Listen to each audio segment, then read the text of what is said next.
La historia comienza con un hombre corriendo por la calle mientras se presenta como Yuin-gon. Sus padres le dieron ese nombre porque esperaban que algún día se convirtiera en el protagonista del mundo. Entra en una tienda de videojuegos y varias personas murmuran que finalmente ha llegado. Él ignora esos comentarios y le dice al dueño de la tienda que las burlas deberían terminar. Luego pregunta si el juego ya llegó. El vendedor responde que esperaba que Yuin-gon apareciera y que guardó una copia especialmente para él. El juego se llama Night Saga Remake, una nueva versión del clásico Night Saga.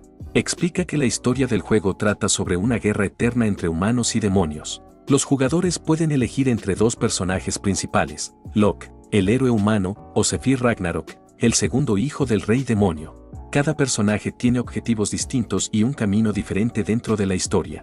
Yuin-gon recuerda que ha terminado Night Saga más de 10 veces desde que era niño. Conoce cada personaje, objeto, lugar y evento del juego como si estuviera mirando la palma de su mano. Sin embargo, esta nueva versión es algo mucho más especial. Es el primer juego lanzado después de que los sistemas de realidad virtual se expandieran por todo el mercado. Más tarde, ya en su apartamento, Yuin-gon se sienta y comienza a preparar todo el equipo. Coloca el chip dentro de su casco de inmersión total y conecta el cartucho del juego. Mientras espera, lleno de emoción, comenta para sí mismo que quizá debería jugar con calma.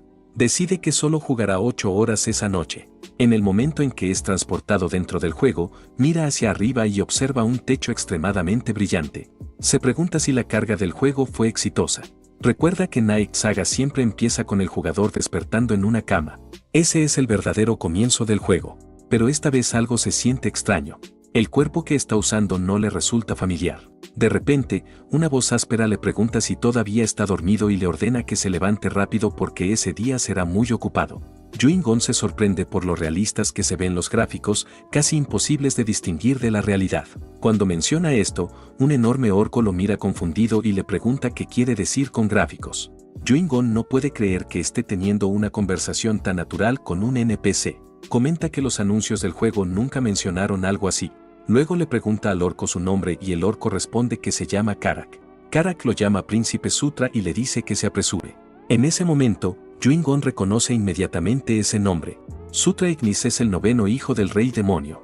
Se da cuenta de que ni siquiera tuvo la oportunidad de elegir su personaje y se pregunta por qué el juego lo obligó a tomar ese rol. Abre la ventana de estado y ve que está en nivel 1 y que su edad dentro del juego es de 14 años. Sus estadísticas son vergonzosamente bajas, apenas 5 puntos en cada atributo. Observa que incluso un NPC común comienza con al menos 10 puntos en cada estadística. Luego revisa su lista de habilidades. Una se llama Conquista y la otra se llama Ajuste de configuración del protagonista. El segundo nombre lo hace detenerse por un momento. Se pregunta si realmente significa lo que parece. Karak lo interrumpe y le grita que se mueva de una vez. Yuin-gon responde que ya entendió y sale al exterior. Lo que ve lo deja sorprendido. Frente a él hay una larga fila de orcos formados en orden. Pregunta por qué el ambiente se siente como si estuvieran marchando hacia una batalla. Karak ignora su comentario y dice que deben avanzar rápido. Explica que los orcos del trueno rojo están causando problemas y que esta será su primera batalla real. Confundido, Yuin-gon pregunta dónde está el tutorial. Karak explica que la tribu de los orcos trueno rojo se rebeló y que, junto con el 7º príncipe y la 8ª princesa, ellos irán a ayudar a detener la rebelión. Yuin-gon se sorprende y pregunta por qué solo llevan 10 personas si se trata de una guerra completa. Karak insiste en que ya le explicó el día anterior que solo sería una patrulla. Yuin-gon duda de haber escuchado eso, y Karak lo mira de manera extraña, preguntándose por qué ha estado actuando de forma tan rara todo el día. Entonces Yuin-gon abre su minimapa y comenta que sabía que el juego tendría uno. Se siente aliviado, porque eso hace que la navegación sea mucho más sencilla. Decide mantenerlo abierto todo el tiempo. De pronto nota un camino oculto en el mapa y se pregunta si podría ser parte de algún evento especial. Le dice a Karak que la ruta actual es demasiado lenta y asegura que conoce un atajo. El grupo comienza el desvío, atravesando un bosque y luego escalando un acantilado. Yuin-gon termina completamente sin aliento, pero frente a ellos aparece una zona oculta marcada por 2 enormes puertas de piedra. Karak se sorprende y pregunta cómo Yuin-gon conocía ese lugar. También le pregunta si es un mago. Yuin-gon responde que no lo es. Los demás notan que está muy agotado, y él admite que subestimó lo mala que sería su resistencia. Aún así, quiere intentar abrir la puerta. Cuando da un paso adelante, una luz dorada lo envuelve. Se queda inmóvil, preguntándose qué está pasando. En ese momento aparece una notificación. Ha subido de nivel. Se pregunta si realmente acaba de ganar un nivel simplemente por caminar. Aún más extraño, todas sus estadísticas aumentaron 2 puntos. Murmura que eso está completamente roto. Entonces se escucha el sonido de piedras rompiéndose. Karak pregunta si van a entrar. Yuin-gon no sabe qué hay dentro, pero como no está solo, piensa que debería ser manejable. Reflexiona que un verdadero protagonista no muere simplemente por caer de un acantilado. En cambio, recibe una oportunidad. El grupo avanza por la enorme entrada de la cueva. Karak comenta que parece un túnel de enanos. Yuin-gon no está de acuerdo y dice que los enanos no deberían estar en esa región, ya que se supone que viven en el reino demoníaco. Karak responde que ahora ya no viven allí, pero que hace mucho tiempo sí lo hacían. Yuin-gon pregunta si todos los enanos emigraron y Karak responde que no conoce la historia completa. Mientras avanzan más profundo en la cueva, un brillo llama su atención. Frente a ellos aparece un gran montón de tesoros, lleno de armas y equipo abandonado. Los orcos comienzan a gritar de emoción y corren a tomar todo lo que pueden, diciendo que los enanos debieron dejar un botín increíble. Yuin-gon observa cómo todos se vuelven locos por el tesoro, pero él permanece quieto. No puede usar ninguno de esos objetos. Los requisitos de nivel son demasiado altos y sus estadísticas miserables le impiden equipar incluso los objetos más básicos. Murmura que de todas formas deberían guardar ese equipo y se pregunta cómo almacenarlo. Toma uno de los objetos y piensa la palabra almacenar. El objeto desaparece inmediatamente y se guarda dentro de su inventario. Confirma para sí mismo que el sistema funciona exactamente como esperaba. Solo necesita tocar el objeto, pensar la palabra y el objeto pasa a ser suyo. Entonces dirige su mirada al minimapa. De repente aparece un grupo de puntos rojos en el borde exterior del mapa. Se pregunta si representan enemigos y de inmediato advierte a todos que retrocedan. Sin previo aviso, una parte de la pared se rompe violentamente y explota, lanzando a varios orcos por el aire. Del polvo emerge una figura enorme. Es un orco del trueno rojo. Con una voz fuerte anunció que la llegada del grupo ya había sido prevista. Se presentó como Kai-chan, el comandante de la tribu. Luego dio una orden fuerte a sus guerreros para que mataran a todos los intrusos. La batalla comenzó de inmediato y el lugar se llenó de caos. Los orcos que luchaban del lado de Yuin-gon fueron cayendo uno tras otro. Algunos lograron defenderse y contraatacar, pero estaban en clara desventaja porque los enemigos eran más numerosos y también más fuertes. Mientras el combate continuaba, el equilibrio de la batalla comenzó a cambiar muy poco a poco. Yuin-gon, que observaba desde la parte trasera, pensó si valía la pena entrar al combate para eliminar a algunos enemigos y ganar experiencia. Se acercó en silencio por detrás de un orco rojo que estaba peleando contra otro guerrero. Luego atacó con todas sus fuerzas. En el momento del impacto, su espada se rompió en pedazos. Sorprendido, miró el arma rota en su mano y comprendió que probablemente era de mala calidad. El orco rojo giró inmediatamente hacia él lleno de furia. Yuin-gon entró en pánico y comenzó a correr mientras gritaba. Sin embargo, tropezó con una roca y cayó de frente contra el suelo. En ese momento apareció una notificación de daño indicando que había perdido 14 puntos de salud. Aún tenía 5 puntos de maná, pero el orco rojo ya se acercaba rápidamente preparado para dar el golpe final. En ese instante Karak llegó justo a tiempo e interceptó el ataque. Gritó a Yuin-gon preguntando qué estaba haciendo y le ordenó que se moviera. Pero Yuin-gon estaba completamente paralizado. Todo su cuerpo temblaba. Intentaba convencerse a sí mismo de que solo era un juego, pero el miedo que sentía era demasiado real. No quería morir. No de esa forma. Decidió que ya había tenido suficiente por ese día y abrió el menú del sistema intentando salir. El nivel de realismo era tan intenso que le resultaba aterrador. Al revisar su panel de personaje descubrió algo extraño. No tenía ninguna habilidad activa. Tampoco existía ninguna opción para cerrar sesión. Comenzó a entrar en pánico al pensar que tal vez estaba atrapado dentro del juego. Mientras buscaba respuestas, Kai-chan fijó su mirada en él y comenzó a recitar un extraño canto. Poco después una lluvia de ataques mágicos cayó sobre Yuin-gon, atravesando su cuerpo. El dolor fue intenso y lo lanzó contra un muro de roca. Su visión comenzó a volverse borrosa mientras luchaba por respirar y su conciencia se desvanecía lentamente. De repente se encontró en un lugar diferente, un espacio vacío que parecía existir dentro de su propia mente. Se preguntó si ese era el más allá. Pensó que Kai-chan lo había matado. Sin embargo, una luz dorada apareció frente a él.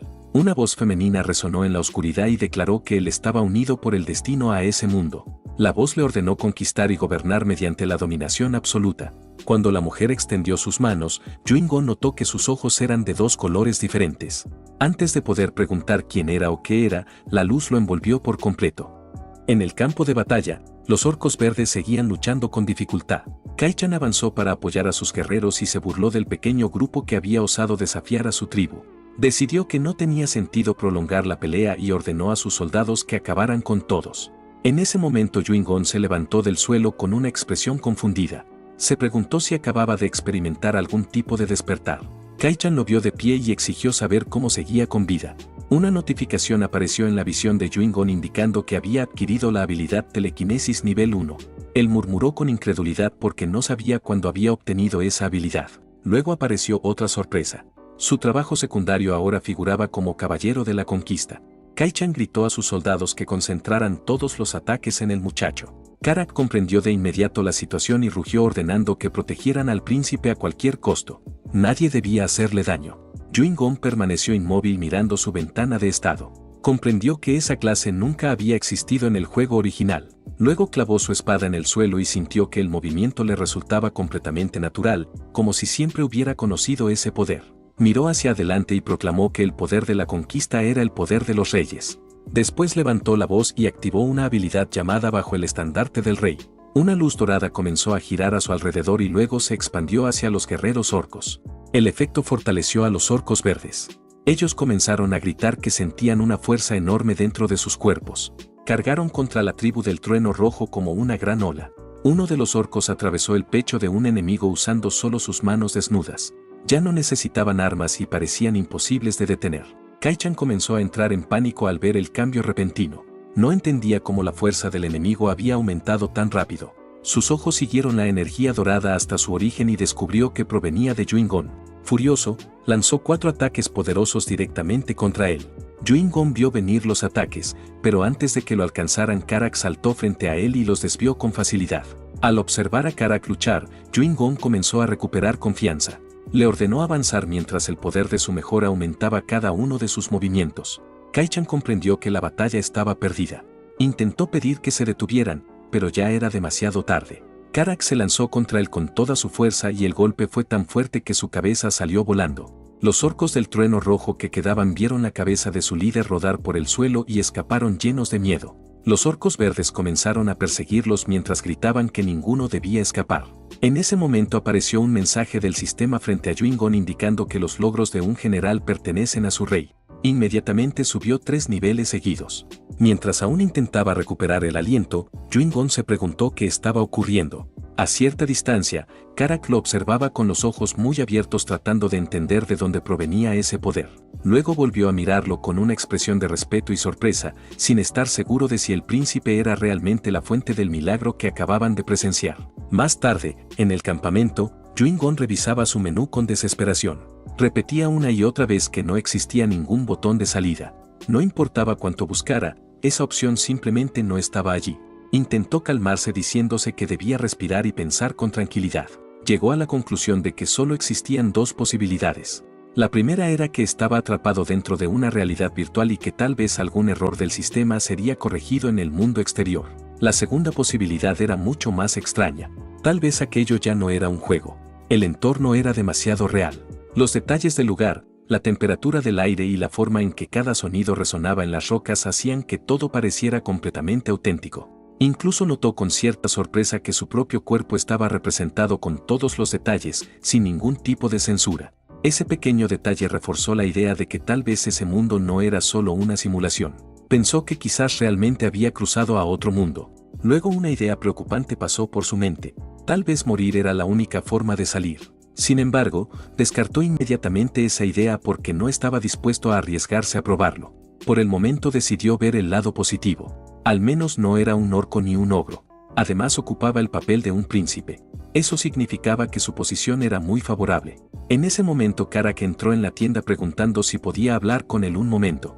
Debido a la situación extraña y aparentemente permanente, Yuingón decidió aceptar mentalmente su nuevo nombre, Sutra, ya que todos en ese mundo lo llamaban de esa manera. Sutra pregunta qué es lo que Karak quiere. Karak explica que desea pedir un duelo. También añade que, aunque Sutra es un príncipe, también es un líder. Y para un guerrero como Karak, es correcto conocer las capacidades de combate de la persona a la que sirve. Sutra levanta una ceja y se pregunta si hay una razón real detrás de eso. Karak le ofrece una espada de entrenamiento y le asegura que no debe preocuparse. tiene la intención de pelear con cuidado. Sutra se burla un poco de la formalidad, diciendo que si van a hacer esto, entonces deben hacerlo bien. Con eso, se lanza primero con la espada levantada. Karak se prepara mientras la espada de Sutra cae sobre su cabeza, seguida por una serie de estocadas desordenadas que apenas afectan al guerrero orco. Karak comenta que se siente como si lo tocaran con un huevo. Luego, con un movimiento relajado, lo golpea y envía a Sutra volando hacia atrás con facilidad. Mientras se frota la parte posterior de la cabeza, Sutra murmura que Karak debería haber advertido antes de golpear tan fuerte. Cuando se levanta, algo llama su atención. Esgrima básica nivel 1 ha sido desbloqueada. Confundido, se pregunta cuándo ocurrió eso. Luego lo entiende. Es igual a lo que pasó con la telequinesis. Piensa que tal vez obtiene nuevas habilidades al experimentar las acciones directamente, incluso cuando se usan contra él. Karak sugiere que terminen el entrenamiento y vayan a comer algo, pero Sutra niega con la cabeza, declarando que aún no ha terminado. Ajusta su postura y vuelve a atacar, esta vez con una estocada más precisa y concentrada. Karak la bloquea con facilidad, pero nota que sus movimientos han mejorado claramente. Se pregunta por qué Sutra fue tan torpe antes. Sus habilidades no han subido de nivel exactamente, pero su técnica se ha adaptado rápido. Karak vuelve a atacar, obligando a Sutra a saltar hacia atrás. Parece estar disfrutando el combate. Pregunta si ahora puede manejarlo y pregunta cuál es su nivel actual. Karak dice que su último nivel registrado era 21. Sutra abre su ventana de estado y responde que pronto lo alcanzará. Se revela que ahora está en nivel 7. Él se explica a sí mismo que en ese mundo las personas tienen niveles, pero a diferencia de él, la mayoría no puede verlos directamente. Ellos dependen de hechizos para medir el nivel. Mientras tanto, él tiene acceso completo a sus estadísticas y la capacidad de asignar puntos extra cuando sube de nivel, una gran ventaja. Se lanza hacia adelante, impulsándose con los pies mientras ataca a Karak con una lluvia de golpes. Cada ataque es más preciso que el anterior. Reflexiona que eso significa que puede volverse más fuerte y no solo de forma lenta. Su crecimiento es exponencial, mucho mayor que el de los demás. Entonces sus pensamientos se dirigen al futuro. La historia no es lineal. Existen varios eventos importantes antes del final. El más importante es un evento llamado el Día de la Masacre. En la historia del reino demoníaco aparece registrado en el año 517. Durante ese evento, Zephyr, el segundo hijo del rey demonio, asesina a todos sus hermanos para cumplir su ambición. Y como eso incluye a todos los príncipes, significa que Sutra también está en esa lista. Por suerte, el año actual es 512.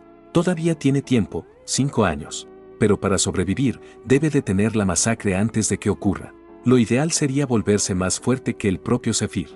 Karak lo llama diciendo que lo ha estado buscando por todas partes. Sutra pregunta qué está pasando. Karak le recuerda que hoy es la reunión programada. Sutra frunce el ceño porque no sabe a qué reunión se refiere, pero Karak insiste en que deben ir. Todos ya están esperando. De regreso en el campamento, Sutra se encuentra sentado en una mesa frente a otras 2 personas. Él ríe con nervios diciendo que llegaron temprano. Frente a él están sus hermanos mayores. Su hermano, el séptimo príncipe, se presenta como Chris Moonlight y comenta la repentina formalidad de Sutra, diciéndole que se relaje porque son familia. Su hermana, la octava princesa, Caitlin Moonlight, añade que es la primera vez que lo ve en persona. Chris le dice que no hay necesidad de usar títulos y que puede llamarlo simplemente hermano y hermana. Sutra acepta. En sus pensamientos los identifica como hijos de la cuarta reina, Elaine Moonlight, gobernante de los licántropos. Recuerda que incluso en el juego original ellos le causaban muchos problemas durante las batallas. También recuerda un detalle oscuro. Solo un año antes del día de la masacre, tanto Chris como Caitlin mueren. La causa es Zephyr, junto con los otros hijos del rey demonio. Su linaje amenazaba su deseo de poder. Pero Caitlin tenía otro secreto. Ella no era la verdadera hija del rey demonio. Era ilegítima. Caitlin mira a Sutra y pregunta por qué cambió el plan. Explica que solo le pidió explorar, no entrar en combate. Él responde que no esperaba que el enemigo apareciera allí. Caitlin se acerca un poco para examinarlo. Pregunta si está herido y le dice que debe tener más cuidado. También le recuerda que todavía es el más débil entre sus hermanos. Sutra se disculpa y luego se queda en silencio. En su mente se pregunta por qué están siendo tan amables con él. Se pregunta si los hijos del rey demonio realmente están tan unidos. Ese pensamiento permanece en su mente. En el juego todo estaba escrito. Los diálogos, las traiciones y la jerarquía. Pero aquí las personas, sus emociones y sus decisiones parecen impredecibles. Se siente real. Chris está de acuerdo con Caitlyn y advierte a Sutra que la próxima vez que haga algo tan imprudente recibirá una fuerte reprimenda. Sutra asiente diciendo que lo entiende, pero en el fondo sigue preguntándose por qué están siendo tan amables con él. En el juego eran fríos, calculadores y a veces hostiles. Pero aquí hay calidez. Él piensa en la naturaleza de los licántropos. Son conocidos por su gran vitalidad, seres llenos de fuerza vital. También recuerda que muchos de ellos eran expertos usando aura. Esa idea le da una inspiración. Si pudo obtener telequinesis al experimentar ese poder directamente, entonces tal vez pueda despertar el aura de la misma forma. Él dice que tiene una petición. Chris levanta una ceja y pregunta qué tipo de petición es. Entonces la expresión de Sutra se ilumina y declara que quiere que Chris lo golpee con aura. Tanto Chris como Caitlyn muestran sorpresa. Se miran entre ellos preguntándose si escucharon bien o si él desarrolló un extraño gusto por el dolor. La escena cambia mientras una batalla ocurre en otro lugar. Los orcos rojos son lanzados por el aire mientras los orcos verdes luchan contra ellos en una guerra total. El caos llena el campo de batalla. Un enorme orco rojo ataca de repente, no solo a los enemigos sino también a sus propios hombres, golpeando a cualquiera cercano. Varios guerreros intentan detenerlo, pero él los elimina con facilidad. Uno logra hacerle un pequeño corte en el brazo y el gigante se detiene mirando la herida. La furia aparece en su rostro. El atacante apenas tiene tiempo de arrepentirse antes de ser convertido en una nube de sangre roja. La onda de choque del golpe lanza a los luchadores cercanos por el aire. El orco rojo ruge con fuerza y exige que ningún enemigo escape. Promete una recompensa a quien consiga más muertes. De forma extraña, los orcos verdes parecen obedecer sus palabras como si él los estuviera guiando, no luchando contra ellos. Mientras tanto, Sutra parece estar inconsciente. Su mente se desliza hacia un mundo de sueños. Allí observa a la mujer misteriosa que apareció durante su despertar. Se pregunta quién es y, al mirar alrededor, también se pregunta quiénes son las otras figuras oscuras. Son personajes que no reconoce del juego. La mujer da un paso más cerca, pero no dice nada. Su forma se disuelve otra vez en una luz brillante, obligando a Sutra a cubrir sus ojos. Cuando los abre, despierta nuevamente en su habitación. Él murmura, preguntándose qué tipo de sueño fue ese. Entonces una voz susurra cerca de su oído. Karak está a su lado, murmurando con diversión. Sorprendido, Sutra salta hacia atrás, diciendo que Karak casi le provoca un ataque al corazón. Karak responde que parece estar bastante bien, aunque está confundido de por qué le suplicó a sus hermanos que lo golpearan. Karak comenta que insistía mucho y le dice que observe el resultado. En efecto, Sutra ahora emite un leve brillo de aura. Funcionó. Él comenta que realmente puede sentirla. Karak pregunta si solo recibir golpes con aura es suficiente para despertarla.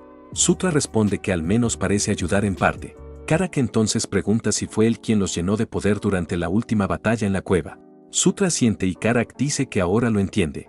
Sutra cambia el tema y pregunta si ocurrió algo mientras estaba inconsciente. Karak le informa que la fuerza principal derrotó a los orcos rojos. Sutra levanta una ceja.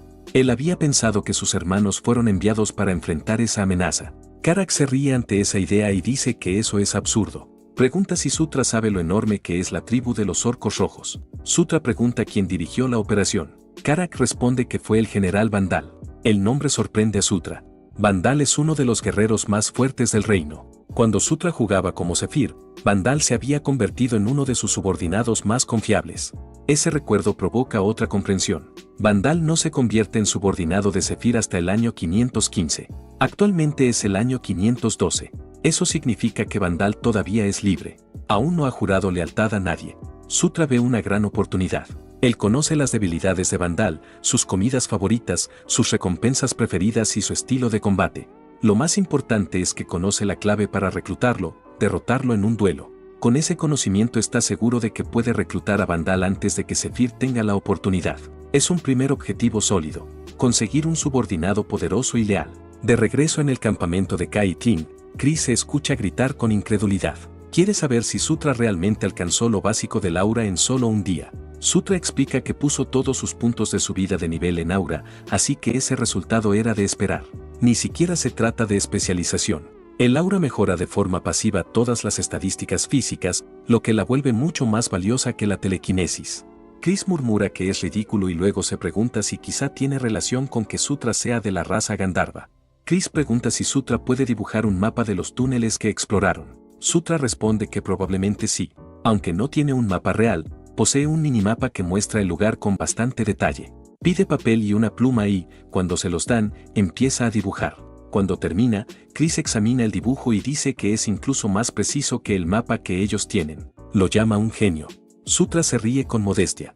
Kai-Tin les informa que los orcos rojos que encontraron fueron eliminados, lo que significa que el enemigo todavía no sabe que sus túneles fueron descubiertos. Chris comenta que con ese mapa pueden planear un ataque sorpresa, pero todavía necesitan otra tarea de él. Sutra debe explorar las montañas. Karak pregunta si es otra misión de reconocimiento. Sutra admite que sí.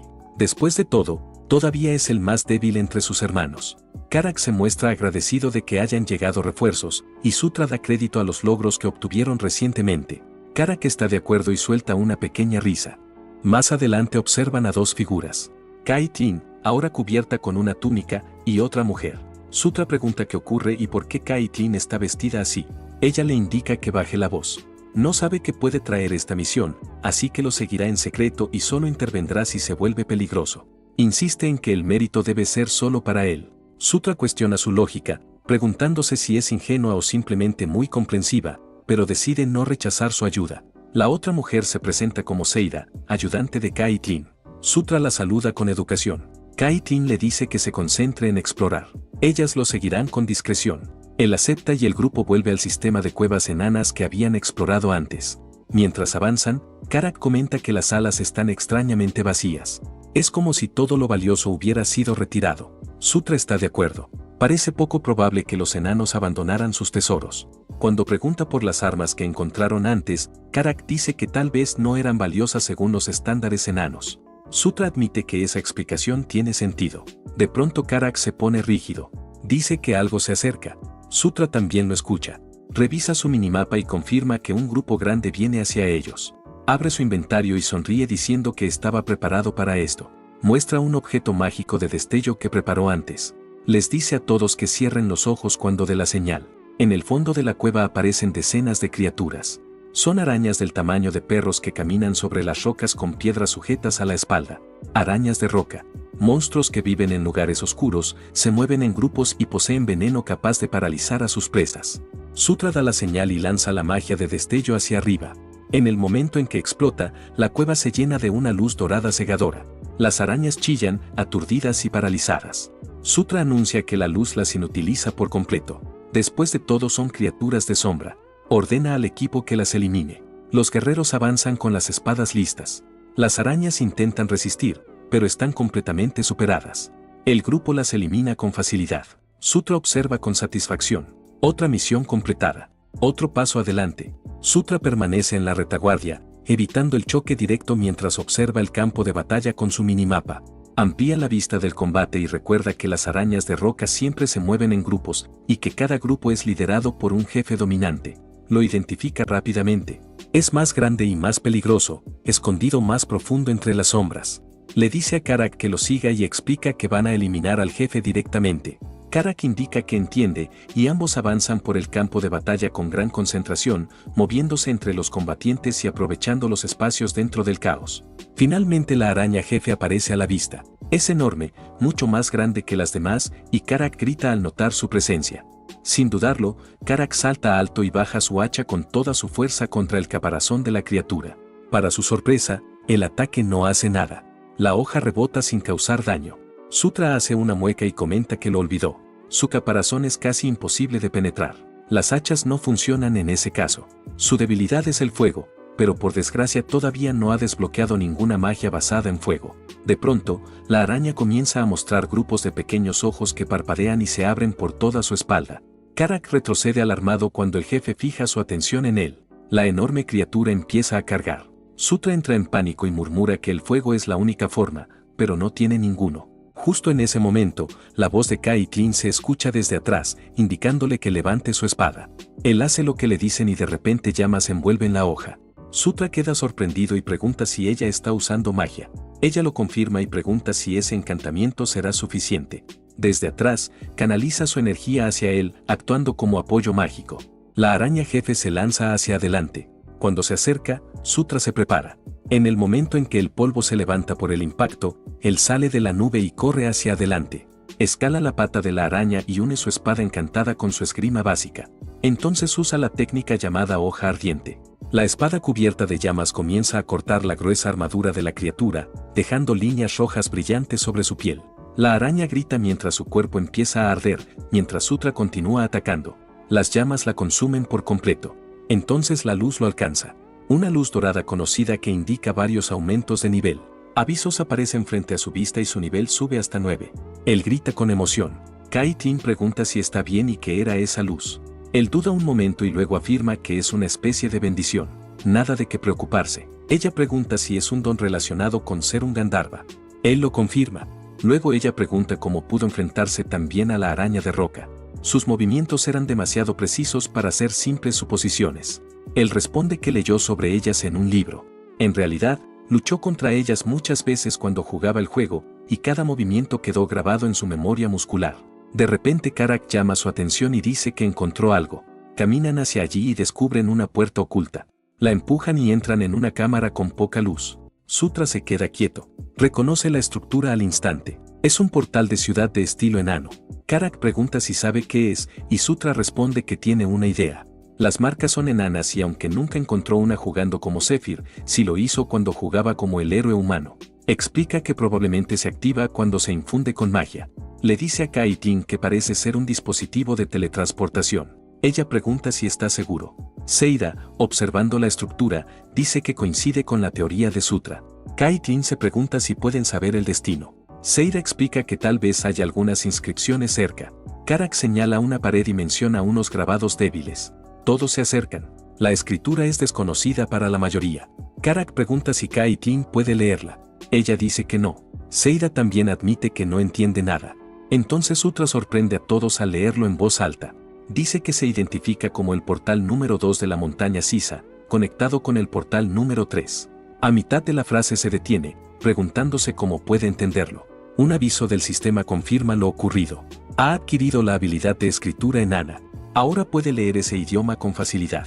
Queda sorprendido por lo fácil que fue y entiende que incluso los idiomas pueden aprenderse por experiencia en ese lugar. Karak, con los ojos abiertos, pregunta si realmente leyó eso. Sutra dice que sí. Al parecer ahora puede hacerlo. Kai-Tin le pregunta cuándo aprendió eso. Seira pregunta qué dice la inscripción en la parte inferior. Sutra explica que el portal se activa al recibir magia y sugiere que Kai-Tin lo intente. Ella pregunta por qué él no lo hace. Él evita decir la razón real, que no puede usar magia, y solo afirma que todavía es torpe con los hechizos. Kai-Tin da un paso adelante y comienza a canalizar energía en el portal. La esfera en el centro brilla con una luz azul suave que se vuelve más fuerte hasta expandirse hacia afuera. Aparece una imagen proyectada, un mapa aéreo de la cordillera. Pueden ver claramente su ubicación actual junto con el portal 3 en la distancia. Piensan que tal vez allí es donde los enanos se esconden ahora. Karak comenta que la fuerza principal de los orcos rojos está estacionada más allá de esas montañas. Sutra está de acuerdo. Esa es su oportunidad de atacar primero. Kai-Tin dice que deberían detenerse allí y hablar de los siguientes pasos más tarde. De regreso en el campamento, Chris los recibe con emoción y declara que Sutra realmente es un amuleto de buena suerte. Sutra intenta restarle importancia diciendo que fue solo coincidencia, pero no puede evitar sentir el peso del fuerte elogio de su hermano, tanto físico como emocional. Chris dice entonces que si Sutra quiere algo debe decirlo. Como su hermano y líder hará cualquier cosa por él. Sutra responde que está bien, pero Chris insiste. Dice que una recompensa es necesaria y rechazarla lo decepcionaría. Sutra pregunta si incluso una petición algo exagerada sería aceptable. Chris se ríe y le dice que pregunte. Sutra respira profundo y afirma que quiere aprender el puño del dios bestia. Chris se queda inmóvil por un momento. Sutra explica que debido a su nivel, las armas no son una opción, pero las habilidades son diferentes. El puño del dios bestia es un arte marcial legendario transmitido en la línea real de los licántropos, una técnica de combate de rango S. Sabe que está pidiendo mucho y dice que entenderá si Chris se niega. Baja un poco la cabeza y afirma que esperaba algo así. Pero Chris, después de una pausa, acepta enseñarle, aunque no las técnicas secretas, eso está prohibido. En cambio ofrece enseñarle una forma básica y dice que debería ser más que suficiente como regalo. Sutra queda momentáneamente sin palabras. Chris interpreta el silencio como decepción y pregunta si está insatisfecho. Sutra responde rápido que está muy feliz, incluso emocionado. Chris sonríe con calidez y afirma que desde ahora, además de Kai-Tin, quiere considerar a Sutra un verdadero hermano menor. No solo de nombre, sino también en vínculo. Sutra piensa en la oferta de Chris y admite para sí mismo que es un gesto sorprendentemente sincero. Tiene peso, pero además no es una mala idea. Acepta sin dudar. Los dos se dan un fuerte apretón de manos, sellando el inicio de algo nuevo. Caitlin parece satisfecha, su sonrisa es leve pero sincera. Sutra afirma que desde ahora deberían trabajar juntos y hacerlo bien. Se forma una alianza, no unida por juramentos ni por decretos reales, sino por algo mucho más práctico. Interés mutuo y confianza. Por ahora es una alianza común, pero él sabe que puede convertirse en algo mucho más fuerte. La escena cambia y se traslada a los picos irregulares cerca del Portal 3, en lo profundo de las montañas Isa. Allí, entre las rocas, se encuentra un puesto de los orcos rojos. Dentro de una de las tiendas, un grupo de orcos conversa. Uno comenta que el enemigo probablemente no vino aquí buscándola específicamente. Otro se burla y pregunta qué hace su gran princesa en ese lugar. Atada con fuerza y con la boca cubierta, la sexta princesa, Felicia Doomblade, permanece sentada con una mirada de fría furia en sus ojos. Mientras tanto, Sutra revisa su hoja de estadísticas. Su mirada se detiene en su atributo de carisma, ahora el más bajo. Nota que cuando empezó a subir de nivel, cada estadística aumentaba 2 puntos por nivel. Sin embargo, recientemente el atributo de carisma solo aumenta 1 punto. Se pregunta por qué sucede eso. Recuerda que en el juego original el carisma y la apariencia eran cosas diferentes. La apariencia determinaba qué tan atractivo se veía un personaje, mientras que el carisma medía cómo reaccionaban los demás ante él, qué tan persuasivo o inspirador podía ser. Después de pensarlo, concluye que su progreso sigue siendo bastante bueno. En general está volviéndose más fuerte más rápido que la mayoría. Lo que realmente le importa ahora es que está cerca de alcanzar el nivel 10. En el juego, llegar al nivel 10 desbloqueaba un nuevo nivel para las habilidades únicas. En el caso de Locke, mejoraba la habilidad elegido. Para Zephyr, fortalecía la habilidad descendiente de la oscuridad. Sutra piensa que cuando alcance el nivel 10 tal vez una de sus habilidades únicas también se fortalezca. Es algo que espera con bastante interés. En ese momento Karak entra y anuncia que todos los preparativos están completos. Luego pregunta si Sutra está listo para partir. Sutra responde que sí.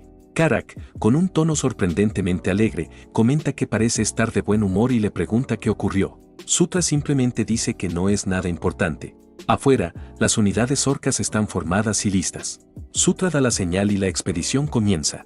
El grupo se dirige nuevamente hacia las montañas, cruzando el terreno rocoso hasta regresar a la cueva donde se encuentra el portal. Dentro de la cueva, los magos y guerreros licántropos ya están trabajando. Chris está cerca de la puerta del portal supervisando la operación. Chris se dirige a los magos y pregunta si la investigación ya terminó. Uno de ellos asiente y confirma que el portal realmente se conecta con un río cercano a la cordillera de las montañas Isa. Chris pregunta si el portal funciona correctamente. El mago responde que no hay ningún problema. La estructura es estable y, como era de esperar de la construcción enana, fue hecha para durar. Chris entonces ordena activar el portal. Los magos comienzan a canalizar su maná hacia la enorme puerta de piedra. El portal comienza a vibrar y pronto se llena de luz, estabilizándose mientras abre un camino a través de las montañas. Chris da el primer paso hacia adelante. Sutra observa con asombro. Ver un portal real funcionando frente a él es impresionante.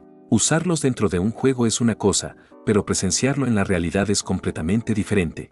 Caitlin lo empuja ligeramente y le pregunta qué está esperando. Sutra responde que ya va y atraviesa el portal. La teletransportación ocurre de forma instantánea. En un parpadeo aparece al otro lado. Lo primero que ve frente a él es el campamento de los orcos rojos. Chris aparece a su lado y comenta que todo es exactamente como esperaban. Observando la estructura del campamento y su tamaño, estima que hay alrededor de 5.000 soldados estacionados allí. Explica que si atacan desde la retaguardia, el primer objetivo debe ser las líneas de suministro. Si el general Vandal ataca desde el frente, atraerá la atención del enemigo. Mientras tanto, un pequeño grupo puede infiltrarse y quemar las reservas de comida. De repente Seida interviene diciendo que algo no parece correcto. El campamento se ve demasiado vacío. Chris asiente y también nota que el número de tropas parece menor de lo esperado. Supone que quizá ya lanzaron un ataque en otro lugar. En ese momento Sutra inclina la cabeza al escuchar algo. Un sonido distante de acero chocando contra acero. Pregunta qué es ese ruido. Es débil, pero muy claro. Chris le dice que concentre su aura en los ojos. Sutra obedece. Cuando mejora su visión, el campo de batalla se vuelve más claro. Los orcos rojos están luchando contra otro grupo, pero no parece ser el ejército de Vandal. Caitlin también se da cuenta y pregunta quiénes son esos combatientes. Chris confirma que Vandal no tenía ninguna batalla programada ese día. Algo no encaja. Sutra entrecierra los ojos y finalmente logra verlos con claridad. Guerreros ágiles de cuerpo delgado montados sobre veloces dragones pequeños.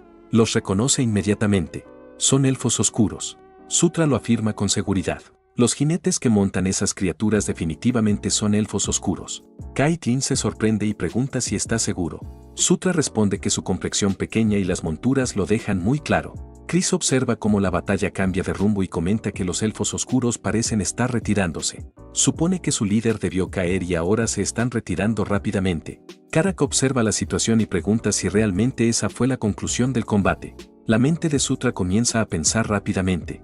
No entiende por qué los elfos oscuros estarían luchando en ese lugar. Más tarde, en su campamento, el general Vandal está hablando con Chris. Vandal menciona que ya recibió noticias de que las fuerzas del príncipe Chris descubrieron el portal enano. Dice que está impresionado, pero también tiene curiosidad. Quiere saber cómo supieron a dónde llevaba el portal. Chris aclara que no fue su logro. Explica que el noveno príncipe, Sutra, fue quien descubrió el destino del portal. Sutra responde con modestia y dice que solo fue suerte. Volver a ver a Vandal le provoca una sensación extraña. En sus partidas anteriores del juego, Vandal siempre había sido una figura importante, un guerrero fuerte, leal y muy peligroso. Vandal comenta que un descubrimiento tan importante merece reconocimiento. Promete que Sutra recibirá una recompensa apropiada en el castillo del rey demonio. Chris cambia el tema y pregunta sobre el enfrentamiento que ocurrió fuera del campamento anteriormente. Vandal explica que los elfos oscuros se unieron a la batalla de forma inesperada por iniciativa propia. Chris pregunta por qué lo hicieron y si fueron enviados como refuerzos desde el castillo. Vandal admite que la situación no está clara. Dice que los elfos oscuros afirmaron que solo estaban realizando una exploración previa antes de unirse oficialmente a la campaña, pero la situación se salió de control. Ahora existe un problema mayor. Chris pregunta cuál es ese problema. Vandal revela que el comandante del grupo de elfos oscuros fue capturado por los orcos rojos. Chris dice que eso explica por qué el grupo se retiró tan rápido. Sutra, ahora completamente atento, formula la pregunta que todos están pensando. Quiere saber quién es exactamente el comandante que fue capturado. Vandal responde que es alguien que todos conocen. La comandante capturada no es otra que la sexta princesa, Felicia Doomblade, su propia hermana. Chris y Caitlyn se miran sorprendidos. Ambos quedan claramente impactados por la noticia. Según recuerda Sutra, Felicia es la hija de la tercera reina, una antigua princesa elfa oscura que llevaba el apellido Doomblade. También es la hermana gemela del quinto príncipe, Sylven. En el juego original, tanto Felicia como Sylven eran aliados de la facción de la cuarta princesa, Anastasia Necreon, quien era una rival política en la ruta del protagonista. Por esa razón, ambos siempre aparecían como enemigos dentro de la historia. Ahora Sutra se pregunta qué está haciendo Felicia en ese lugar en esta línea temporal. Piensa si tal vez se involucró en el conflicto para obtener mérito o para interferir con la operación. Chris comenta que tal vez los orcos rojos no saben a quién capturaron. Quizá no saben que ella es parte de la familia real. Vandal responde que todavía no ha podido confirmar eso. Chris pregunta cuál será el plan a partir de ahora. Vandal explica que lo ideal sería rescatarla, pero no a costa de sacrificar todo su ejército. Si surge la oportunidad, atacarán. También es posible negociar, pero Vandal deja claro que no tiene intención de inclinarse primero. Si los orcos rojos quieren hablar, tendrán que dar el primer paso. Chris responde que entiende. Vandal añade que intentará reunir más información desde su lado y pide que se mantengan en contacto si descubren algo nuevo. La conversación termina en ese momento. Chris se vuelve hacia los demás y comenta con tono serio que su hermana ahora se ha convertido en una prisionera de guerra. Caitlyn responde con urgencia diciendo que si Felicia sigue viva, entonces deben rescatarla. Chris está de acuerdo en teoría, pero le recuerda que intentar un rescate podría provocar grandes pérdidas. Caitlyn rechaza completamente la idea de dejarla atrás. Para ella, Felicia es su hermana y la familia no es algo que se pueda elegir o abandonar. Chris se queda en silencio por un momento antes de decir que entiende su punto, pero también señala que la situación es muy delicada. Sutra observa la discusión en silencio, tratando de entender la tensión entre ellos. Siente que hay algo que no se dice, algo oculto entre Chris y Felicia que él todavía no conoce. Afuera, el aire nocturno está lleno de tensión. Los licántropos se mueven en formaciones ordenadas, acompañados por orcos de piel verde. Dentro de la tienda, los líderes están reunidos. Chris explica el plan final. Dice que el general Vandal atacará de frente a la fuerza principal de los orcos rojos. Mientras la atención del enemigo esté centrada en ese ataque, las unidades de Chris lanzarán un ataque sorpresa por la retaguardia. El objetivo es desestabilizar las líneas enemigas, crear caos y destruir su logística. Caitlyn y Sutra liderarán cada uno su propio escuadrón con tareas específicas. Sutra pregunta si la misión también incluye rescatar a Felicia. Chris responde que sí, pero que no es la prioridad principal. Primero deben destruir las reservas de comida y el arsenal del enemigo. Solo después intentarán rescatarla. Y si la situación se vuelve demasiado peligrosa, la orden es clara: retirarse de inmediato. No pueden sacrificar muchas vidas por una sola persona. Caitlyn aprieta los puños, llena de enojo. Chris le ordena que guarde silencio y le recuerda que él es el oficial al mando. Caitlyn responde acusándolo de tratar a Felicia como si fuera un problema en lugar de parte de su familia. Chris contesta con frialdad que no puede permitir que los sentimientos personales arruinen la misión. Sutra observa todo en silencio. Empieza a preguntarse si entre Chris y Felicia existe algo más que una simple rivalidad política. Tal vez ocurrió algo personal entre ellos en el pasado. Un conflicto que los demás desconocen. Sea lo que sea, parece algo profundo. La noche cae por completo y la operación queda cubierta por la oscuridad. Desde un acantilado que domina el campamento de los orcos rojos, Chris y los demás observan. El campamento enemigo sigue activo incluso de noche. Los guardias patrullan, las fogatas iluminan el lugar y los centinelas permanecen atentos. De repente, una enorme explosión sacude una parte del campamento. Varios soldados salen despedidos por el aire cuando el general Vandal irrumpe liderando un violento ataque frontal. Vandal ruge ordenando a sus tropas que eliminen a todos los enemigos. Su voz retumba por todo el campo de batalla. En otra posición, donde se encuentra Sutra, Karak ve la señal y pregunta si ya es momento de moverse. Por unos instantes permanecen en su lugar, observando cómo los orcos avanzan como una ola imparable. Vandal, después de lanzar el primer golpe, ordena a todas sus unidades retirarse inmediatamente. Desde el acantilado, Chris observa la retirada y reconoce la oportunidad. Ese es el momento que estaban esperando. Se vuelve hacia su equipo y ordena a todos prepararse. Les recuerda a Sutra y Caitlyn que deben cumplir sus tareas, destruir los suministros y rescatar a Felicia si es posible. Entonces da la orden: avanzar. La segunda oleada ataca con fuerza. Los orcos rojos, que ya estaban desorganizados por el primer ataque, caen en la confusión. Sus líneas se rompen y sus defensas empiezan a colapsar. Caitlyn le grita a Sutra que se mantenga alerta. Él le responde que ella también debe hacerlo. Sutra abre su minimapa y analiza el terreno. Marca una ruta que atraviesa las zonas menos protegidas. Encuentra el camino más seguro y señala su objetivo: el depósito de suministros. Explica que deben moverse rápido y destruirlo primero, porque cuando el enemigo se reorganice, la oportunidad desaparecerá. Karak corre hacia adelante con fuerza, gritando que destrozará a todos los enemigos. Su enorme cuerpo se lanza contra la primera línea y abre un camino entre los orcos rojos como si fuera un ariete viviente. Uno de los orcos responde con un ataque brutal dirigido al costado descubierto de Karak. Karak se da cuenta demasiado tarde de que no podrá defenderse a tiempo. Entonces algo pasa volando frente a él. Una daga gira en el aire y se clava con precisión en el cráneo del orco atacante. Karak se gira justo a tiempo para ver a Sutra bajando el brazo. En el rostro de Sutra aparece una pequeña sonrisa. Comenta que el ataque funcionó mejor de lo que esperaba.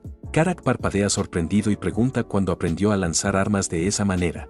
Sutra le resta importancia y explica que obtuvo la habilidad la noche anterior después de intentarlo una vez. Al parecer, eso fue suficiente. Karak asiente y señala hacia adelante. Dice que ya encontraron el almacén de comida y pregunta si deberían quemarlo de inmediato. Sutra responde que deben seguir el plan, pero su mente empieza a pensar en otra cosa. Si Felicia está prisionera cerca y prenden fuego a todo el lugar, existe la posibilidad de que quede atrapada en las llamas. Primero necesitan encontrarla.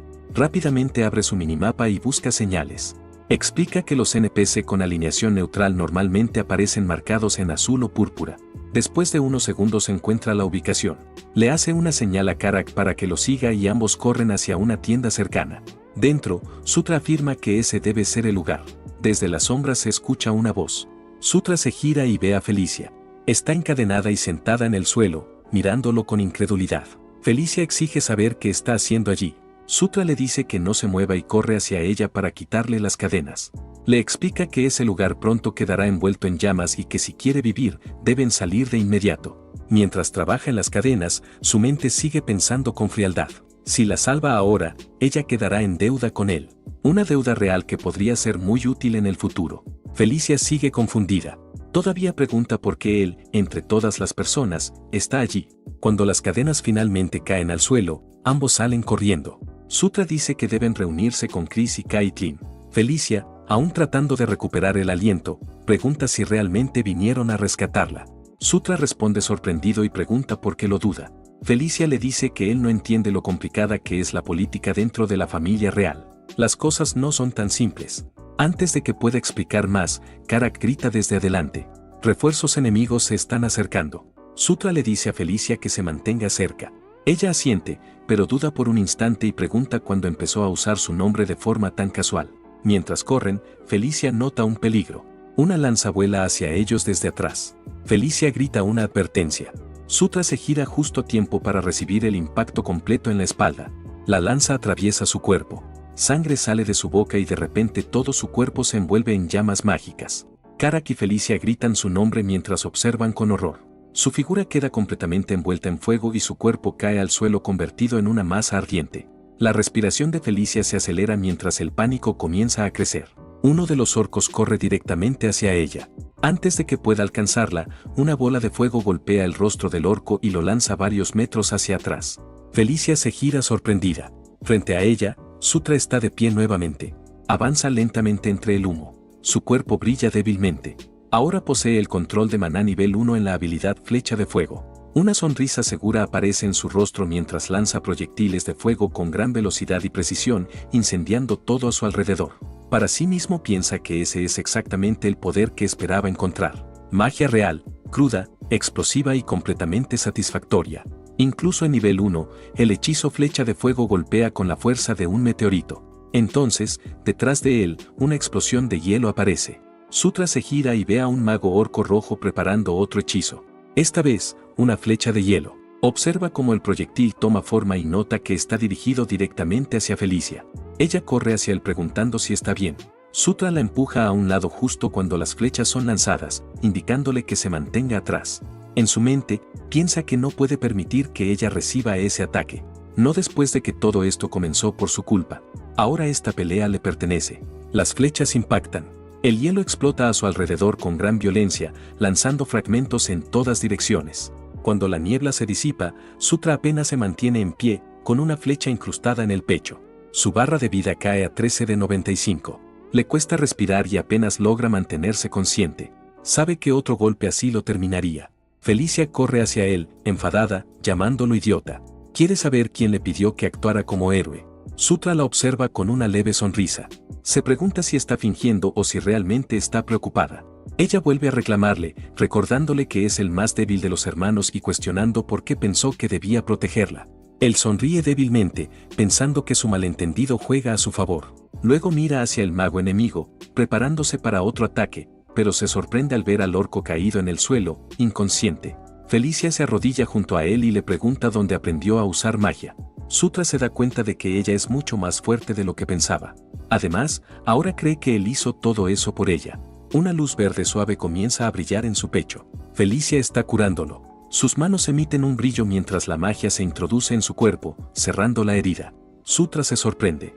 Acaba de obtener la habilidad de curación, una nueva técnica que se suma a su creciente conjunto de habilidades. Piensa que si sigue sobreviviendo a ataques como este, eventualmente aprenderá todo.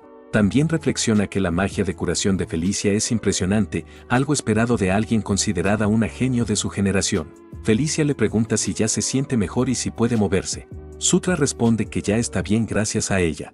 Ella intenta preguntarle qué quiere decir con eso, pero antes de que pueda continuar, unos fuertes pasos comienzan a resonar en la cueva. Ambos se giran al mismo tiempo. Lo que ven les provoca un escalofrío. Una enorme criatura de piel roja aparece ante ellos. Es gigantesca y su presencia resulta abrumadora. Felicia exige saber qué es esa cosa. Sutra la identifica con seriedad. Es un ogro de sangre, una variante mutada mucho más peligrosa que los ogros normales. Felicia pregunta si deben atravesarlo para poder escapar. Sutra confirma que sí. El ogro ruge y golpea su pecho con fuerza. Ambos comienzan a correr. Sutra, aún herido y recuperándose, se pregunta cómo se supone que enfrentará a una criatura así tan temprano en el juego. El enorme ogro golpea el suelo con su puño. La tierra se agrieta y una onda de choque se expande, lanzando a los hermanos por el aire como si fueran muñecos. El joven príncipe queda impactado. No puede creer la velocidad del monstruo. Le resulta imposible que algo tan grande se mueva tan rápido. Su hermana le grita que debe distraerlo, prometiendo que usará su magia si tiene la oportunidad. El pánico crece en él mientras se pregunta cómo logrará hacerlo. Otra onda los lanza más lejos y su voz se llena de desesperación. Sin embargo, en medio del miedo, se le ocurre una idea. Le dice que prepare su hechizo mientras él gana tiempo, aunque ella no entiende del todo su plan. El joven llama a Karak, quien aparece a su lado de inmediato. Le dice al orco que se prepare, igual que antes. Mientras corre hacia adelante, invoca una pantalla translúcida y abre su inventario. Elige la daga enana, pensando que ahora sí podrá usarla. Una luz dorada aparece cuando el arma se materializa en su mano, emitiendo una energía brillante. La hoja resplandece como si estuviera viva. Se agacha y clava la daga en el suelo. Una ola de energía dorada se expande desde el punto de impacto. Bajo el efecto del estandarte del rey, canaliza ese poder directamente hacia Karak. El orco ruge mientras el aura lo envuelve, aumentando su fuerza y despertando su espíritu de combate. Los ojos de Karak se abren con sorpresa al sentir el poder recorrer su cuerpo. Frente a ellos, el ogro de sangre cambia su expresión, reconociendo que su enemigo se ha vuelto mucho más fuerte. Ahora envuelto en luz dorada, Karak adopta una postura firme, decidido a no retroceder ante la bestia. Con un salto poderoso, se lanza hacia adelante y ataca con gran fuerza. El ogro ruge y responde con su arma rudimentaria. El choque entre ambos resuena como un trueno. Karak logra desviar el golpe con habilidad. El campo de batalla tiembla mientras el orco fortalecido y el ogro de sangre se enfrentan en una lucha intensa. Sus músculos se tensan y el suelo se rompe bajo sus pies. Ninguno de los dos retrocede. Mientras tanto, la princesa se eleva en el aire. Su cuerpo brilla con una suave luz rosada. Sus ojos muestran una fuerte determinación mientras reúne su magia. Lanza un poderoso ataque concentrado hacia las piernas del ogro desde atrás. El hechizo explota al impactar y rompe su equilibrio. La bestia ruge de dolor y cae al suelo. Karak aprovecha la oportunidad. Salta alto en el aire, colocándose sobre el monstruo caído. Su expresión se vuelve seria mientras entiende que la batalla está por terminar. Desciende con fuerza, como un meteorito. El grito final del ogro se escucha cuando la hoja atraviesa su pecho con poder imparable. La energía dorada recorre el ataque de Karak y termina con la vida de la criatura. Cuando todo se calma, el príncipe camina por el campo de batalla. Se siente aliviado. Cree que el enemigo más peligroso ha sido derrotado. Pero antes de disfrutar la victoria, una luz dorada lo envuelve. Sorprendido, observa a su alrededor cuando una ventana translúcida aparece frente a él. El sistema anuncia que ha subido de nivel. Finalmente ha alcanzado el nivel 10. Otro aviso indica que su mejora única como protagonista también ha aumentado. Una sonrisa aparece en su rostro al pensar en su nuevo poder. Luego el sistema revela una recompensa adicional. Una habilidad pasiva recién desbloqueada. Al abrir su caja de recompensas, se queda completamente sorprendido. La habilidad obtenida es el efecto legendario conocido como protección del campo de batalla. Piensa que es ese tipo de habilidad donde los ataques nunca logran acertar al protagonista. Ahora él puede usar ese poder. La idea le resulta divertida, pero en ese momento un fuerte rugido interrumpe sus pensamientos. Decenas de orcos rojos avanzan hacia ellos. Su hermana lo hace reaccionar, advirtiéndole que los enemigos se acercan rápidamente. La princesa observa a los enemigos con furia y determinación. Invoca un ciclón y ordena que avance destruyendo todo a su paso. El príncipe se mantiene firme mientras el viento pasa a su alrededor, sorprendido por la fuerza de ella. Dentro de la tormenta, alcanza a ver mariposas brillantes. Se da cuenta de que ella está invocando un espíritu. Entonces recordó que ella nació con la capacidad de usar espíritus, un poder heredado de su sangre élfica, incluso en su versión de elfa oscura. La vio controlar la tormenta como si tuviera vida propia, mientras los enemigos quedaban completamente indefensos dentro de ella. Un pensamiento curioso apareció en su mente. Se preguntó si él también podría invocar espíritus, pero sus pensamientos se interrumpieron cuando una luz amarilla brillante se elevó hacia el cielo y explotó sobre el campo de batalla. Los orcos se detuvieron al ver la señal. Karak preguntó qué significaba y el príncipe explicó que el color amarillo indicaba retirada. Una sensación de preocupación apareció en su pecho. Eso significaba que alguien estaba en peligro. Karak pidió órdenes y el príncipe le indicó que reuniera a las tropas y comenzara la retirada. Luego anunció que él mismo iría a buscar a su hermana Caitlin. Esto dejó a Karak sorprendido. El orco intentó acompañarlo, pero el príncipe repitió su orden de forma firme.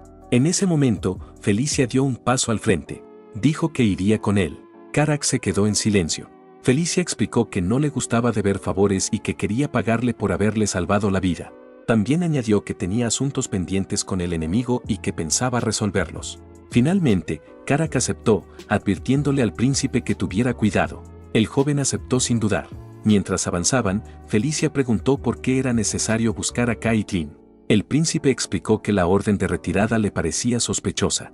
Felicia lo miró fijamente y le preguntó si realmente estaba preocupado por su hermana.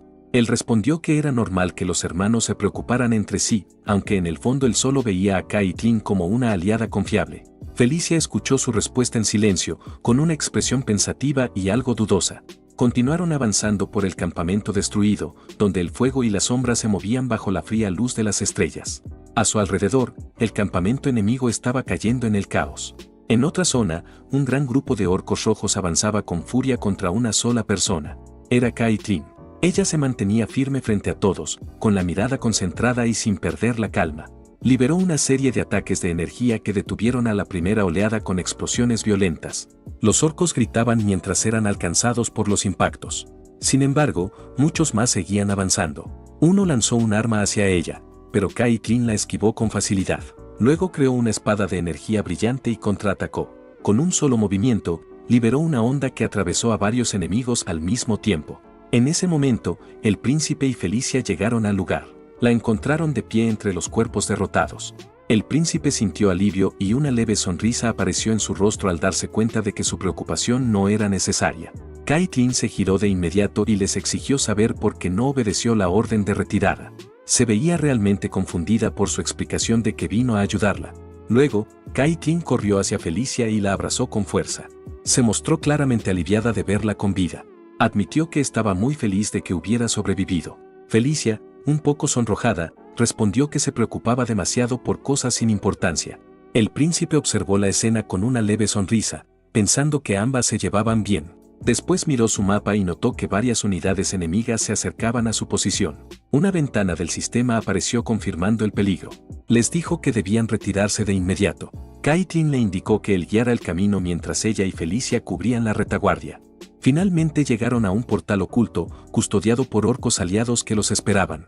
El círculo bajo sus pies brilló con una luz azul cuando entraron y el portal se activó. La luz los envolvió y los transportó lejos del campo de batalla. Cuando la magia desapareció, Felicia preguntó si Sutra había descubierto ese portal. Caitlin confirmó que él había tenido un papel importante. Karak expresó su curiosidad, preguntándose cuánto había cambiado el príncipe en tan poco tiempo. Sus palabras reflejaban una sorpresa sincera. Al llegar, su hermano mayor Chris los estaba esperando. Su expresión era seria y difícil de leer. Caitlin informó con entusiasmo que habían regresado con Felicia sana y salva. Felicia saludó a Chris, comentando que había pasado tiempo desde la última vez que se vieron. Chris permaneció en silencio al inicio, observándola con una mirada difícil de interpretar. Después de un momento, le dio la bienvenida. Más tarde, informó que las tropas del general Vandal también habían logrado la victoria. Explicó que el enemigo abandonó la batalla al ver su base principal en llamas. Felicia preguntó si su primo se había rendido, pero Chris explicó que solo había escapado y seguía siendo una amenaza. El hermano mayor anunció el siguiente paso. Al día siguiente atacarían otra fuerza enemiga antes de que pudiera reorganizarse. Después de explicar el plan, Chris miró a Felicia y le preguntó cómo había sido capturada. Ella respondió que estaba investigando unas ruinas cercanas, escuchó el combate y fue capturada al intentar ayudar. Chris la observó con evidente desconfianza. Felicia le preguntó si pensaba que estaba mintiendo. La tensión entre ellos aumentó. Se miraron fijamente en silencio, como si hubiera un pasado complicado que ninguno quería mencionar. Finalmente, Chris decidió dejar el tema y dijo que todos estaban cansados y debían descansar. Felicia aceptó, y cada uno se retiró para dormir después de un largo día. En otra parte del campamento, los soldados aliados descansaban alrededor del fuego, comiendo y riendo, pero el joven príncipe estaba apartado. Su atención estaba en la pantalla del sistema frente a él. Observaba sus nuevas habilidades con interés.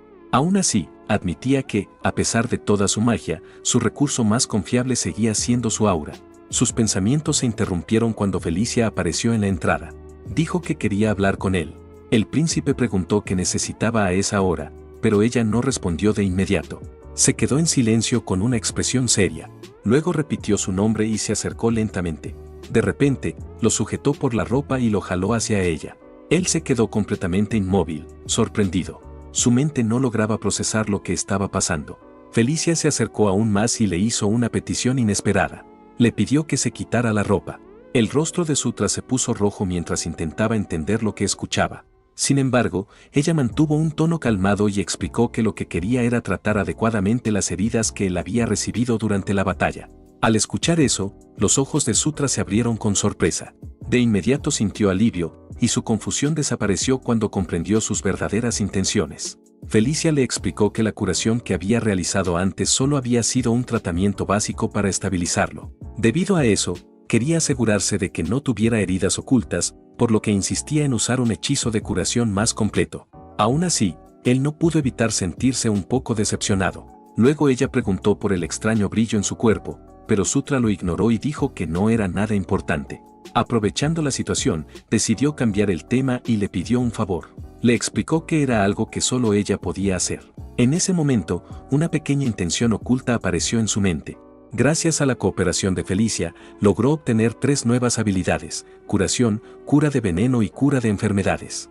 Después de vestirse nuevamente, observó sus nuevas habilidades con una sonrisa de satisfacción. Al hacer que ella lanzara los hechizos directamente sobre él, consiguió aprenderlos como propios. Más tarde, comenzó su entrenamiento bajo la guía de Caitlin. Ella le explicó que el estilo bestia tenía muchas ramas y que había llegado el momento de que aprendiera. Anunció que empezarían con el estilo hombre lobo.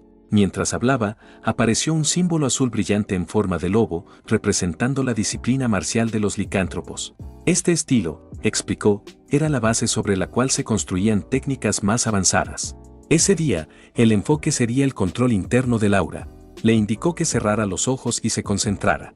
Sutra obedeció. Dirigió su atención hacia su interior, mientras una energía azul y violeta comenzaba a brillar débilmente a su alrededor. Con esfuerzo constante, logró conectar con su poder interno. La energía recorría su cuerpo como relámpagos, moviéndose por sus brazos y piernas. Visualizó claramente su aura, la esencia pura de su vida fluyendo dentro de él. En su punto máximo, esa energía se acercaba peligrosamente al alma, como si pudiera fusionarse con ella si era llevada al límite. En ese momento, apareció una notificación del sistema. Sutra se sorprendió al leer que había obtenido una nueva habilidad pasiva llamada Cuerpo de Protagonista. La descripción indicaba que aumentaba la eficiencia del entrenamiento y otorgaba nuevas características con cada nivel. Impactado, comprendió que había desbloqueado otra habilidad extremadamente poderosa. La comparó con las habilidades de sus rivales y concluyó que la suya era igual o incluso superior. Además, esta habilidad evolucionaba constantemente, cambiando y agregando nuevas capacidades cada vez que subía de nivel. Una sonrisa confiada apareció en su rostro mientras imaginaba todo su potencial. Apretó los puños, disfrutando esa sensación de poder. Estaba convencido de que ese era el verdadero símbolo de un protagonista. La voz de Caitlin lo sacó de sus pensamientos, regañándolo por distraerse. Él se disculpó rápidamente, y ella le recordó que debían continuar con el entrenamiento. Sutra aceptó con entusiasmo y concentró su aura hasta que otra notificación del sistema apareció. Había alcanzado el nivel 1 en el estilo bestia. Caitlin se sorprendió, comentando que había dominado los fundamentos con gran precisión. El príncipe observó sus manos, que ahora brillaban con energía. Sentía el poder como si fuera un arma creada por su propia voluntad. Pero antes de continuar, un soldado hombre lobo llegó apresuradamente con una expresión preocupada. Informó que había ocurrido un desastre. Poco después, Chris apareció con un rostro serio y confirmó la noticia. Toda la unidad de Kaidam, el hermano mayor de Kaichan, había desaparecido. Los hermanos se reunieron rápidamente alrededor de un mapa, mostrando determinación. Chris explicó que el enemigo probablemente había descubierto su estrategia. Caitlin preguntó cuál sería el siguiente paso. Chris señaló un punto en el mapa y dijo que ese era el lugar más probable donde el enemigo se reuniría. Sutra analizó el terreno y estuvo de acuerdo. Concluyó que debían actuar de inmediato. Chris declaró que unirían fuerzas con el general Vandal. La escena cambió hacia la base principal del ejército, un gran campamento ubicado junto a unas montañas escarpadas. Allí, un imponente general de piel roja recibió a Chris, dándole la bienvenida al cuartel principal. Chris respondió con una sonrisa segura, comentando que el general seguía igual de fuerte que siempre. Vandal saludó a las princesas con respeto. Antes de que la conversación continuara, Felicia avanzó y preguntó por el estado de sus subordinados. El general respondió que estaban bien. Sutro observó al general con atención y recordó que en el juego original era uno de sus personajes más usados. Eso hizo que el orco le resultara familiar. Con ese recuerdo en mente, se presentó con confianza y le ofreció la mano. El general se sorprendió por un instante ante la actitud del joven príncipe, pero luego aceptó el saludo con firmeza. Le dio la bienvenida oficialmente. Lejos del campamento, una luz brillante apareció en el cielo. De ella descendió una mujer misteriosa con largo cabello blanco y ojos de diferentes colores. Su presencia era imponente, casi divina. Desde el lado opuesto apareció otra figura, cubierta con una armadura roja ardiente. El aire a su alrededor parecía quemarse. Ambas figuras se enfrentaron en silencio, y sus energías chocaron como si fueran fuerzas de la naturaleza. Entre ellas, el joven príncipe estaba de pie, sintiendo una enorme presión. El sudor corría por su rostro mientras su corazón latía con fuerza. De repente, apareció una palabra brillante: conquista. Luego apareció otra: guerra. Ambos símbolos brillaban con intensidad, marcando el inicio de un conflicto imposible de comprender. De pronto, despertó. La luz de la mañana entraba en su tienda. Se sentó rápidamente y comprendió que todo había sido un sueño. Aún así, la visión seguía presente en su mente. Reconoció a la mujer de ojos diferentes de sueños anteriores, aunque la guerrera de armadura roja seguía siendo un misterio. La voz de Karak lo llamó desde la entrada, avisándole que era hora de partir hacia el campo de batalla.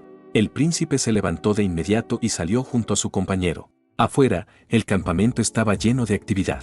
Los soldados corrían preparando armas y suministros. El ambiente estaba lleno de tensión y emoción. Mientras repasaba el plan, recordó su posición. Él lideraría el flanco izquierdo, el general Vandal el centro, y Chris junto a Kai y Clint el lado derecho. Las unidades de elfos oscuros asegurarían la retaguardia. El tiempo pasó rápidamente, y pronto el ejército combinado avanzó hacia el enemigo. Poco después, el príncipe se encontraba en el campo de batalla. Un enorme ejército se extendía frente a él.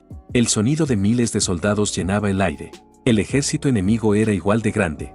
Desde el frente, la voz del general Vandal resonó con fuerza, organizando a sus tropas. Con determinación, levantó su hacha y juró que sus enemigos conocerían el verdadero dolor.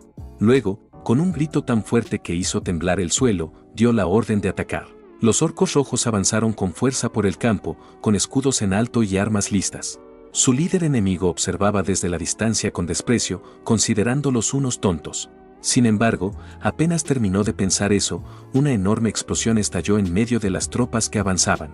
El fuego y los fragmentos salieron disparados en todas direcciones, lanzando cuerpos por el aire como si fueran hojas en una tormenta. De entre el humo apareció una criatura gigantesca, un mamut de pantano con ojos rojos brillantes que atravesaban la niebla. Cada uno de sus pasos hacía temblar la tierra. El rostro de Vandal cambió por completo al reconocer a la bestia, mostrando un claro temor. Más explosiones mágicas comenzaron a caer sobre las fuerzas aliadas, extendiendo el caos por todo el campo de batalla. El lugar se convirtió en un escenario de fuego y destrucción. Los soldados gritaban mientras eran lanzados por los aires debido a la furia del mamut y los constantes ataques. El joven príncipe y Karak, que permanecían en su posición junto a su unidad, observaban todo con horror. Apretando los dientes, el príncipe comprendió que habían caído en una trampa perfectamente preparada. El enemigo había previsto cada uno de sus movimientos. El enorme mamut dominaba el campo con un poder que superaba al de cualquier criatura normal, y sus ojos brillaban con una energía extraña. Un aura roja comenzó a rodear al príncipe mientras se preparaba para enfrentarlo directamente. Pero antes de que pudiera actuar, el suelo volvió a abrirse y surgió una nueva amenaza. Un ejército de hombres lagarto apareció, cubiertos con armaduras simples, avanzando con ferocidad. Sus cuerpos reptilianos se movían con rapidez mientras atacaban sin piedad a las filas desordenadas. Los orcos aliados empezaron a perder la confianza al ver cómo este nuevo enemigo los destruía con fuerza salvaje. El príncipe giró la cabeza y vio que los hombres lagarto avanzaban directamente hacia él. En otro punto del campo, Chris reaccionaba con frustración, convencido de que estaban siendo manipulados por el enemigo. Kai y Clint consideraba que debían retirarse y buscar otra oportunidad. Chris analizaba que si no lograban retirarse correctamente, podrían sufrir pérdidas aún mayores o incluso ser completamente destruidos. Ella insistía en que si continuaban luchando en esas condiciones, las bajas solo seguirían aumentando, por lo que debían tomar una decisión de inmediato. Chris guardó silencio por un momento, dudando ante la gravedad de la situación. Poco después, su voz se alzó por todo el campo de batalla, dando órdenes a todas las tropas. Indicó que los magos formaran una línea defensiva en la retaguardia para frenar al enemigo el mayor tiempo posible, mientras que el resto debía reorganizarse rápidamente y prepararse para retirarse. Mientras tanto, en la posición de Sutra, el combate se volvía cada vez más caótico entre orcos y hombres lagarto. Una enorme criatura reptil se lanzó contra él con un rugido, levantando su arma para acabar con él.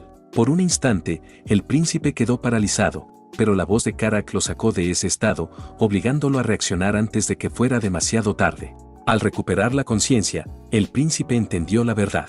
Esto no era un juego ni una simulación, era una guerra real. Horas después, los restos del ejército aliado se reagruparon dentro de un cañón estrecho, que fue convertido en un campamento temporal. Los sanadores trabajaban sin descanso, emitiendo una luz verde mientras trataban a los heridos. Dentro de la tienda de mando, Chris reconoció su error y admitió que había sido demasiado confiado desde el inicio. El general Vandal, con una actitud firme, le dijo que ya no tenía sentido lamentarse y que debían decidir entre retirarse o esperar refuerzos. Chris estuvo de acuerdo, ya que no quería sacrificar más vidas en una situación perdida. Antes de tomar una decisión definitiva, Felicia intervino con determinación. Explicó que tenía otro plan y recordó que su objetivo no era solo luchar, sino también explorar. Sacó un mapa detallado de las montañas Isa y señaló un punto específico. Reveló que había investigado unas ruinas antiguas de más de 1500 años, relacionadas con el dragón de tierra llamado Enkidu. Según la historia, esta criatura había nacido del magma y había gobernado con un poder inmenso, rodeando su territorio con guardianes muy fuertes.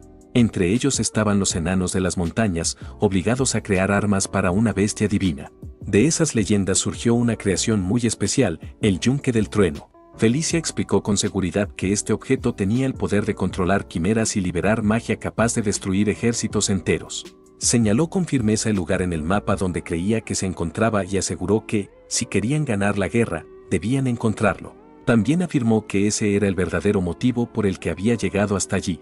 Vandal mostró dudas y preguntó si conocía la ubicación exacta. Chris cruzó los brazos al escuchar que no la sabía con certeza y consideró que esa información no era útil. Señaló que no podían arriesgar la vida de todos en una búsqueda incierta mientras el enemigo seguía activo. Felicia reaccionó con molestia ante sus palabras. En ese momento, el joven príncipe intervino y aseguró que el yunque sí estaba en ese lugar.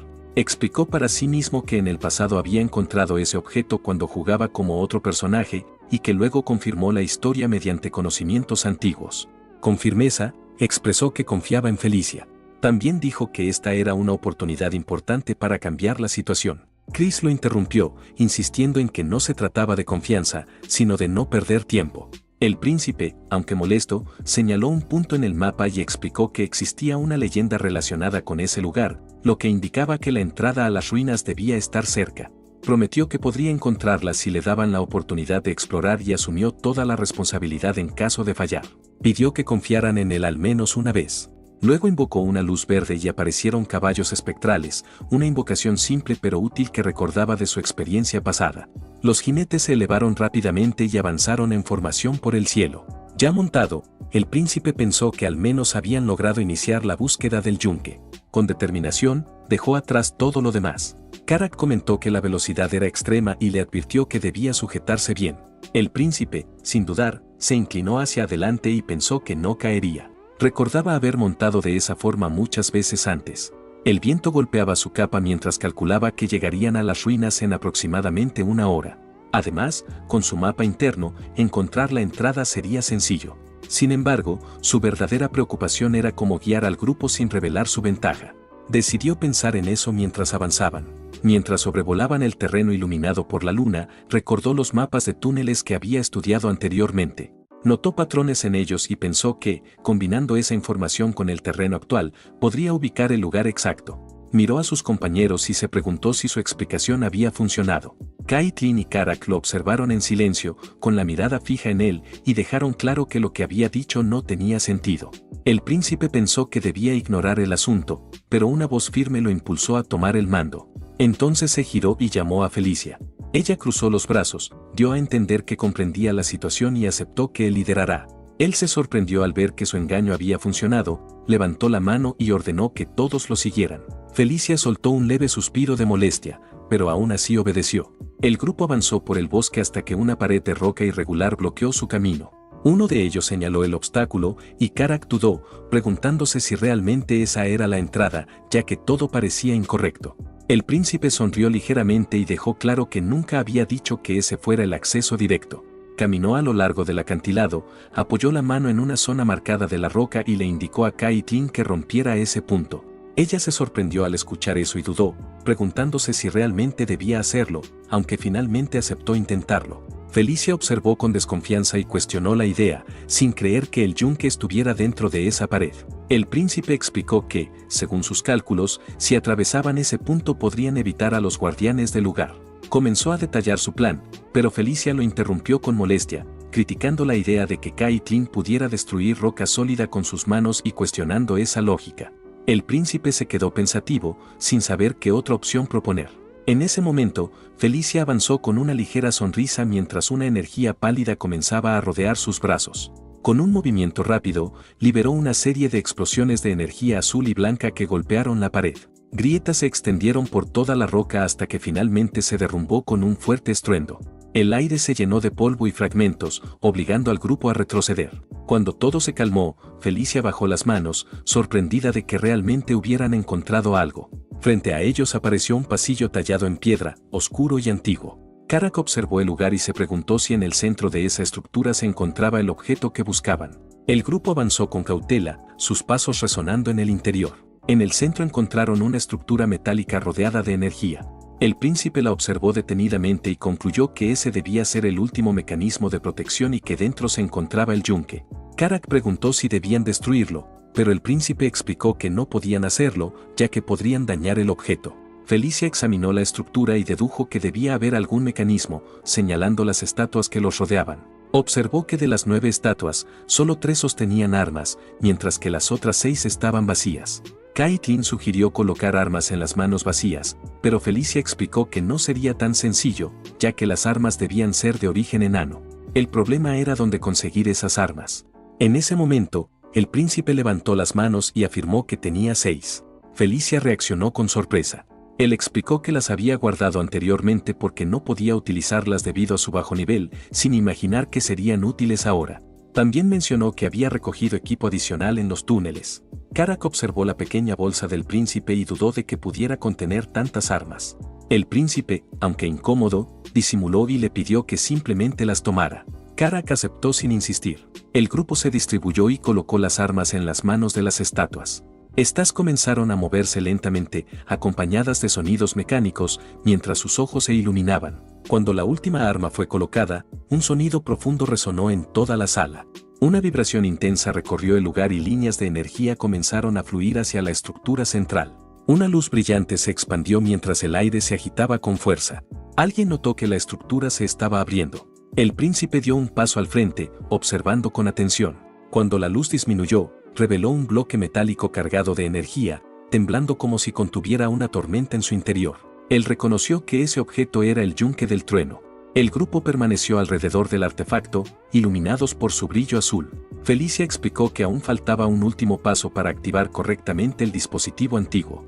Indicó al príncipe y a Karak que se mantuvieran en su lugar mientras los demás ocupaban posiciones alrededor de un disco brillante.